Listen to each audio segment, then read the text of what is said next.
देखिए आज अपन शत्रुभुज एवं उसके प्रकार के बारे में अध्ययन कर रहे हैं। सबसे पहले शत्रुभुज की जो परिभाषा है वो क्या है कि चार भुजाओं से घिरी हुई बंद आकृति को शत्रुभुज कहते हैं तथा शत्रुभुज के चारों कोणों का योग है वो कितना होता है 360 डिग्री। जिस प्रकार के त्रिभुज की परिभाषा लिखी है उसी प्रकार शत्रुभुज की परिभाषा भी अपन ने उसी भाषा में लिखी है। त्रिभुज की परिभाषा क्या थी कि तीन भुजाओं से घिरी हुई बंद आकृति को त्रिभुज कहते हैं। उसी प्रकार चार भुजाओं से घिरी हुई बंद आकृति को क्या कहेंगे, शत्रुभुज। अब देखिए यहाँ पे शत्रुभुज का डायग्राम बनाते हैं अपन। शत्रुभुज है वो आप किसी भी प्रकार का बना सकते हो। मान लो मैंने एक चार भुजा खींच के एक शत्रुभुज बना दिया। इसका नाम दे देते अपन ए बी सी और डी। अब देखिए इसके अंदर चार भुजा है, चार कोण है और चार ही शीर्ष है। साथ ही इसके अंदर दो विकर्ण होंगे। विकर्ण को अपन ए को सी से जब मिलाएंगे तब एक विकर्ण आएगा और बी को जब डी से मिलाऊंगा तो दूसरा विकर्ण अपन को मिल जाएगा।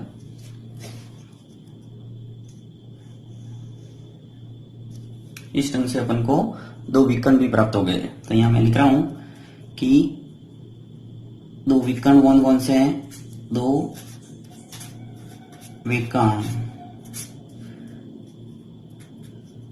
एक तो AC है और दूसरा विकर्ण है वो कौन सा है, BD। साथ में चार कोण है वो कौन कौन से हैं, चार कोण, कोण A, कोण B, कोण C और कोण D। इन चारों कोणों का योग अगर कर दिया जाए तो कितना आएगा, 360 डिग्री। ये आपको ध्यान रखना है। इससे संबंधित भी प्रश्न पूछे जाते हैं कि यदि एक शत्रुभुज के अंदर आपको तीन कोण दिए हुए हो और एक कोण पूछा जाए तो आपको क्या करना है, उन तीनों कोणों का योग करके 360 डिग्री में से घटा देना है तो एक कोण जो अज्ञात कोण है वो आ जाएगा। नेक्स्ट अपन आगे बढ़ते हैं शत्रुभुज के प्रकार। अब शत्रुभुज के जो प्रकार है वो सबसे पहला प्रकार कौन सा है, समलंब शत्रुभुज। अब समलंब शत्रुभुज की परिभाषा क्या है कि वह शत्रुभुज जिसमें सम्मुख भुजाओं का एक जोड़ा समांतर हो, समलंब शत्रुभुज कहलाता है। देखिए समलंब शत्रुभुज का डायग्राम बनाते हैं अपन। समलंब शत्रुभुज का जो डायग्राम होगा इस ढंग से दिखेगा।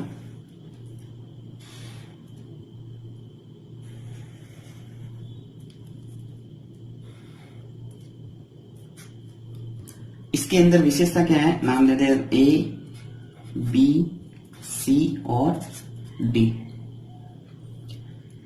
A, B, C और D। अब देखिए इसकी परिभाषा वापस पढ़ते हैं अपन। वह शत्रुभुज जिसमें सम्मुख भुजाओं का एक जोड़ा समांतर हो। सम्मुख भुजाएं यानी आमने सामने वाली भुजा। देखिए AB जो भुजा है उसके सामने वाली भुजा कौन सी है, DC। और जो AD भुजा है उसके सामने वाली भुजा कौन सी है, BC। इसमें समलंब शत्रुभुज की विशेषता होती है कि इसका एक जोड़ा है वो क्या होगा, समांतर। देखिए यहाँ पे AB जो भुजा है A से लगाकर B, उसके सामने वाली भुजा DC है, ये भुजा है। इन दोनों भुजाओं की विशेषता है कि ये दोनों क्या है, समांतर है। और समांतर का मतलब क्या है, ऐसी दो रेखाएं जिन्हें अनंत तक बढ़ाए जाने पर आपस में प्रतिच्छेदित न करे, समांतर रेखाएं कहलाती है। तो यहाँ पे जो AB भुजा है वो DC भुजा की क्या है, समांतर है। तो अपन लिखेंगे भुजा जो AB है वो समांतर है किसके, DC। ये जो खड़ी लाइन लिखते हैं अपन, दो बराबर का निशान है वो यदि खड़ा कर दिया जाए तो ये समांतर के चिन्हों को दर्शाता है। तो आपको ध्यान रखना है। तो इसको पढ़ा जाएगा AB समांतर DC, अर्थात दो भुजाएं हैं इसके अंदर समांतर है। अब देखिए यहाँ पे दूसरी जो भुजा की बात करें अगर AD और BC की, तो ये भुजा अगर आगे बढ़ा दी जाए इधर और BC को भी आगे बढ़ा दो तो आपस में एक दूसरे को प्रतिच्छेदित करेगी, अर्थात इसमें से भुजाओं का एक जोड़ा है वो क्या है, समांतर है। इसलिए इसको समलंब शत्रुभुज कहेंगे। तो समलंब शत्रुभुज की परिभाषा क्लियर हो जानी चाहिए कि जिसमें वह शत्रुभुज जिसमें भुजाओं का एक युग्म अर्थात एक जोड़ा समांतर हो समलम चतुर्भुज कहलाता है।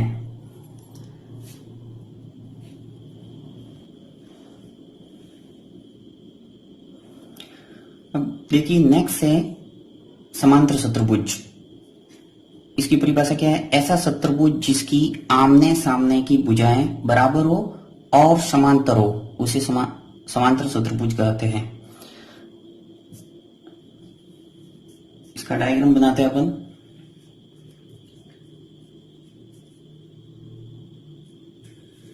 इसकी जो विशेषता है उसके अंदर दोनों आपको भुजाएं हैं वो समांतर दिखनी चाहिए। तो देखिए एक भुजा बनाई, दूसरी भुजा,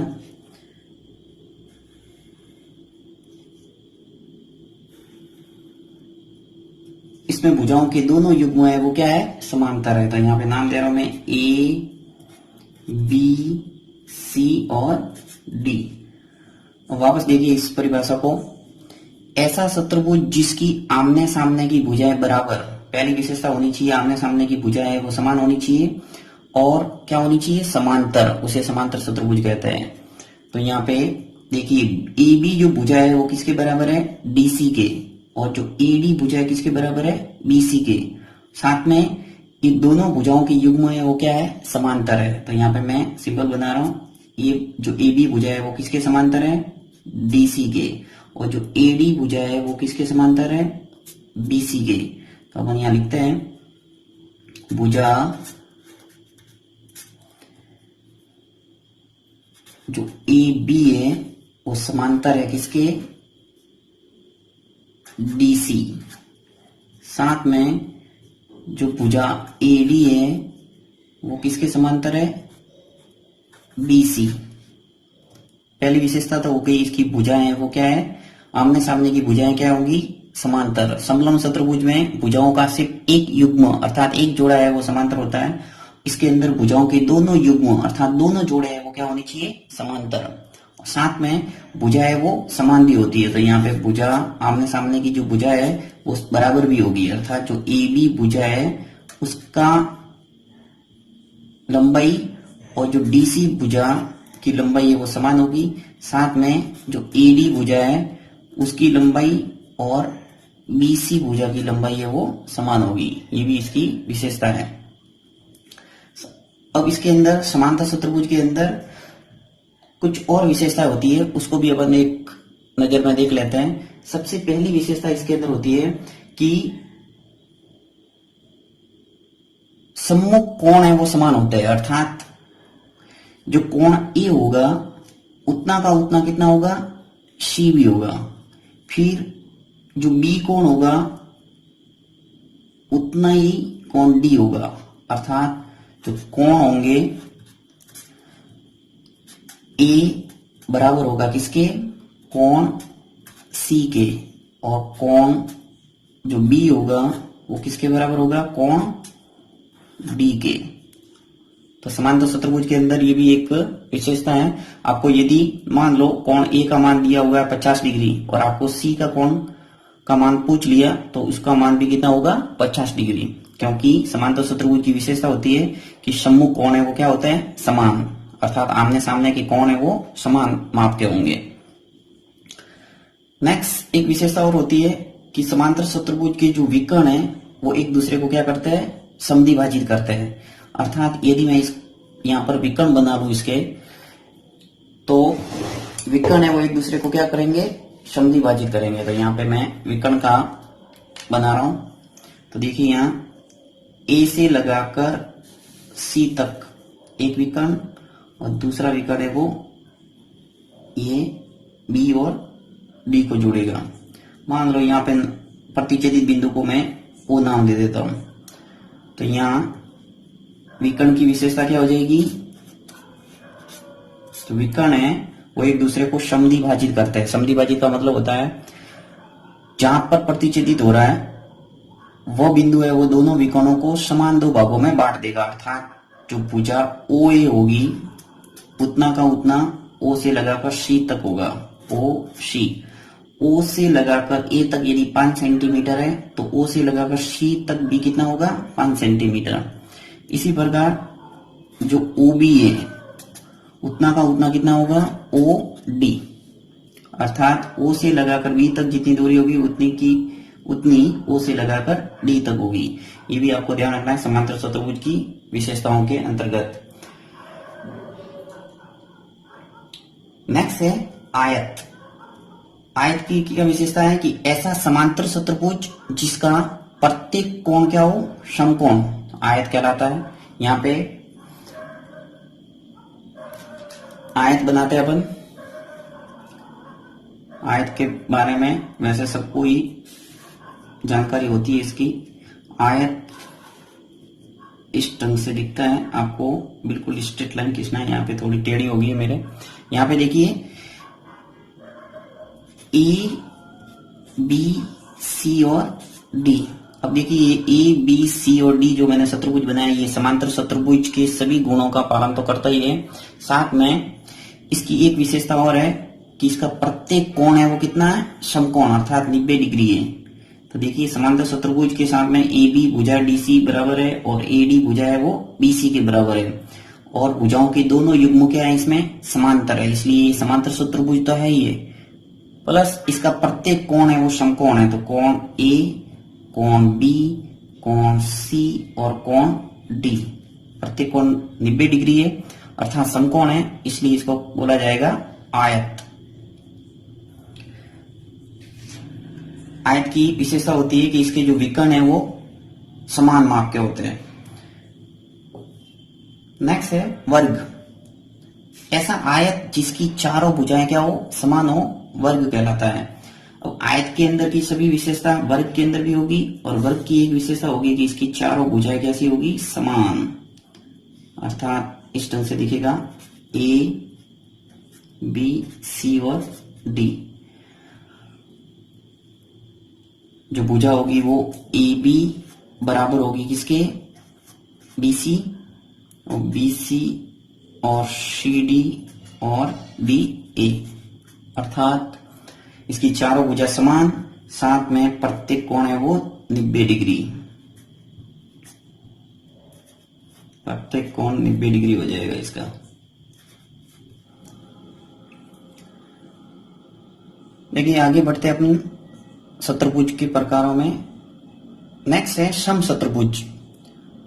समचतुर्भुज की क्या विशेषता है, ऐसा समांतर चतुर्भुज जिसकी चारों भुजाएं समान हो एवं विकर्ण परस्पर लंबवत समद्विभाजित करते हैं, समचतुर्भुज कहलाता है। यानी कि समांतर चतुर्भुज की विशेषता होगी, साथ में उसके जो भुजाएं हैं वो समान होनी चाहिए, चारों भुजाएं समान। समांतर चतुर्भुज की विशेषता आमने सामने की भुजाएं समान होती है, जबकि समचतुर्भुज की क्या विशेषता होगी, उसकी सभी भुजाएं समान होगी, अर्थात वर्ग में किस प्रकार सभी भुजाएं समान होती है उसी प्रकार समचतुर्भुज में भी सभी भुजाएं क्या होगी, समान। साथ ही जो इसके जो विकर्ण होंगे वो परस्पर लंबवत समद्विभाजित करेंगे। समद्विभाजित का मतलब समान दो भागों में बटेंगे, साथ ही वो लंबवत भी होंगे, यानी कि एक दूसरे को 90 डिग्री पर समद्विभाजित करेंगे। तो अपन यहाँ पे इसका चित्र बना के समझते हैं इसको। जो समचतुर्भुज है उसका चित्र किस प्रकार से होगा, अपन इसको इस ढंग से बनाते हैं ताकि समझने में आसानी होगी।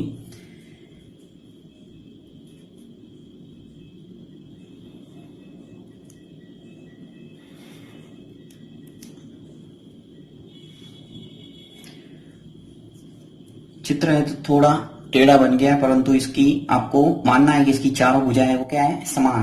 तो देखिए यहां नाम लेता हूं मैं ए बी सी और डी।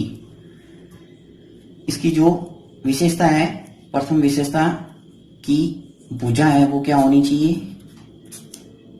समान होनी चाहिए, अर्थात जो भुजा ए बी है वो बराबर होनी चाहिए क्या, बी सी। साथ में सी डी और D A B B C C D और डी ये भुजा है वो समान होनी चाहिए।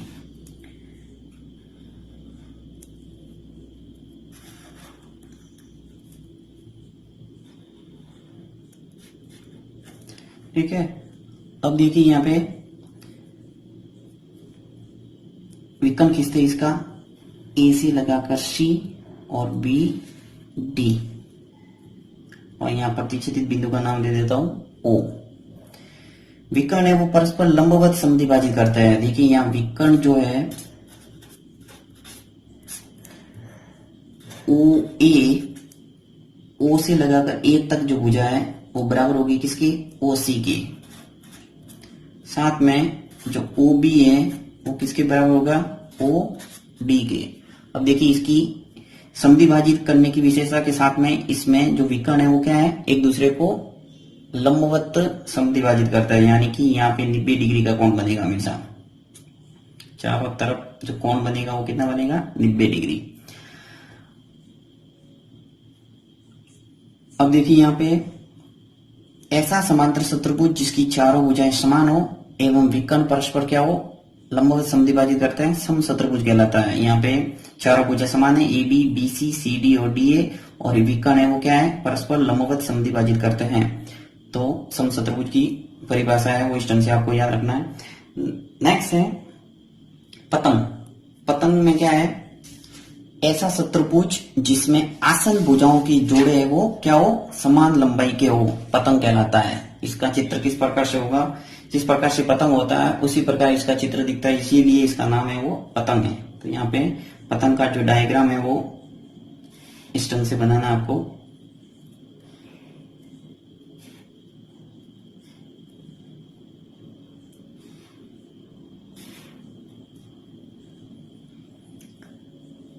इसका नाम दे देते ए बी सी और डी।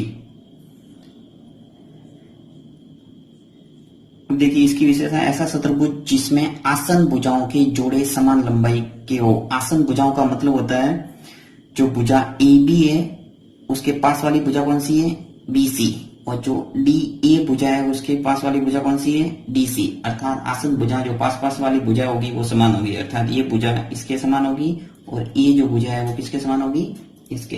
अर्थात ए बी भुजा, ए बी जो भुजा है वो किसके बराबर होगी, बी सी के। ए बी बराबर भुजा होगी वो बी सी। साथ में जो ए डी भुजा है वो किसके बराबर होगी, सी डी के। ऐसा चतुर्भुज जिसमें आसन भुजाओं के जोड़े समान लंबाई के हो। आसन भुजा यानी पास पास वाली जो भुजा है वो समान होनी चाहिए, साथ में बराबर हो, अर्थात उसे कहेंगे पतंग।